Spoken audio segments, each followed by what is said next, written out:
কুমিল্লার দেবিদ্বার পৌর এলাকার ছোট আলমপুর গ্রামে চাঞ্চল্যকর এক হত্যাকাণ্ডের ঘটনায় 50 বছর বয়সী ফরিদা ইয়াসমিনের মৃতদেহ উদ্ধার করেছে পুলিশ। এ ঘটনায় তার এক ভাড়াটিয়া নারীকে আটক করা হয়েছে। পুলিশের স্থানীয় সূত্রে জানা যায়, ফরিদা ইয়াসমিন দীর্ঘদিন ধরে নিজ বাড়িতে বসবাস করেছেন। তার স্বামী মফিজুল ইসলাম পেশায় একজন জাহাজ কর্মী। দুই মেয়ের বিয়ে হয়ে যাওয়ায় তিনি বাসায় একাই থাকতেন।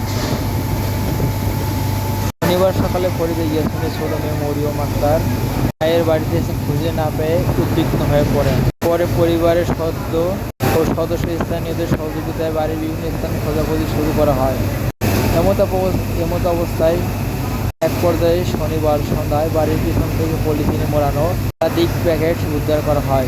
এগুলোর ভিতরে ফরিদা ইয়াসমিনের মরদেহ রয়েছে। ঘটনাটি এলাকায় চাঞ্চল্যের সৃষ্টি করেছে।